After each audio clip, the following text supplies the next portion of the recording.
Good day. Welcome to this special Island Stats Sports Talk. I'm your host, Earl Basden. Joining me is Carista Rabane, and we're going to be talking about the Bermuda portion of the CEA Regional Jumping Challenge, which is set to take place right here at the National Equestrian Center tomorrow. Carista, clearly, we seem to do well in this particular competition over the years, but what could one expect this particular year? I think this year it'll be a bit different. We've had such a huge injection of new riders and new horses, and they've all come out in full force for this show season. So it'll be quite exciting to see what the riders and horses produce, because this is the first time we've had this since COVID. So it's been 2 years, and we've got a lot of new kids who's got new partnerships with their horses. So it's just going to be interesting. Now, you're part of the organizing committee of this particular event, but you also take part in events. So how are you juggling, or are you taking part tomorrow? No, I'm not. So I actually have a young horse. I bought a young horse during COVID.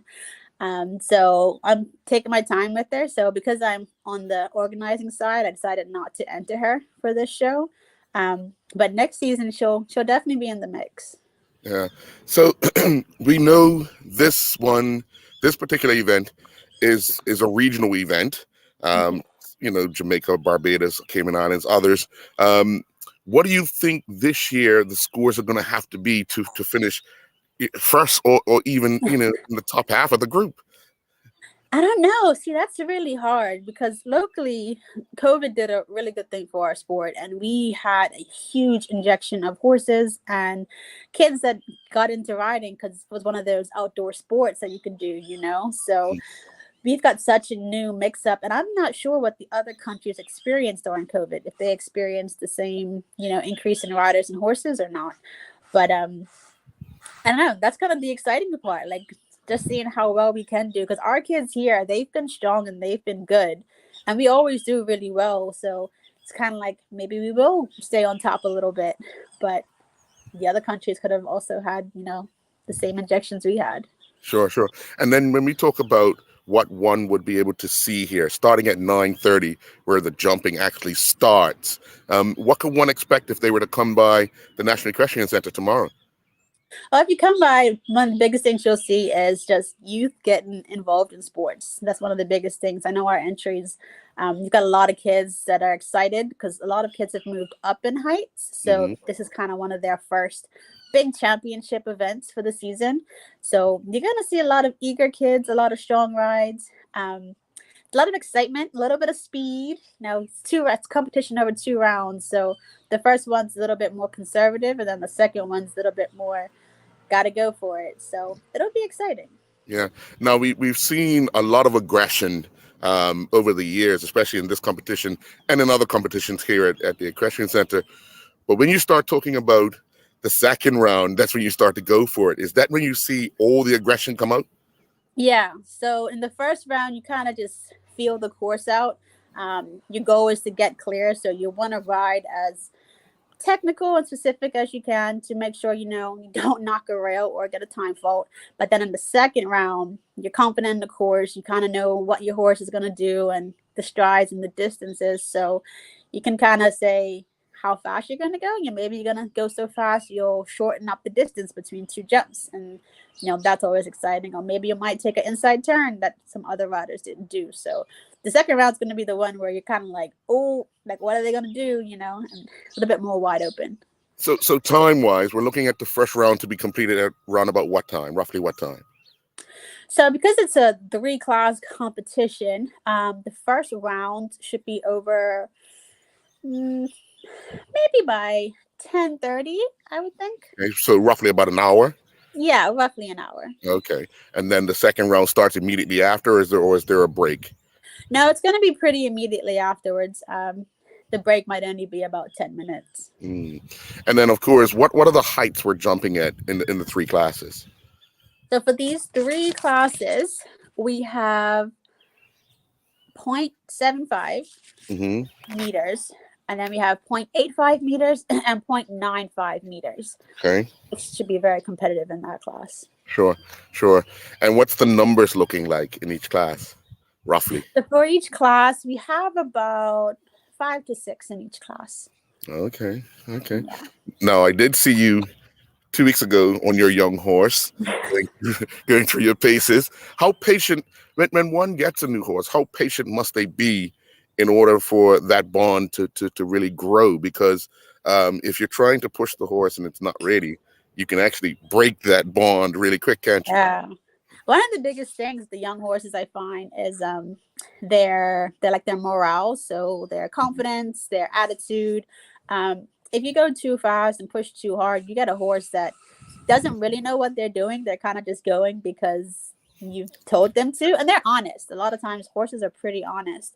But then they just lose their confidence, and then they kind of what we call get sour. So they kind of get a bit like, I don't really want to do this because I don't really know this job, so I don't really like it. So it's better to take it slow, and just let them have fun as well, because horses do enjoy their sport. Sure, sure. Now we know we've had a few shows already this year. So who are some of those people that you know have been standing out thus far, and you're expecting good things from them come tomorrow? Come tomorrow, there's been quite a few I've seen. So there was this little kid on Spot the Dot, Yeah, who was really keen, really exciting. There's also another kid on Mr. Rainman. I believe his name was Raphael. right, He's actually a young male rider, which we don't really get much of those. So right. he's been keen to watch. I've enjoyed watching him get around. And these kids are tough, you know, they're ready to go. Who else have we had? There's just been so many. Right. There's actually a kid on. I know horses by a different name, so I'm trying to think of their official name. But Right. I can't remember. But her name is Logan Flood. She's also really keen. She's actually done really good the last horse show. I think she got 2 first in her 2 classes. So excited to see what she could do. Right.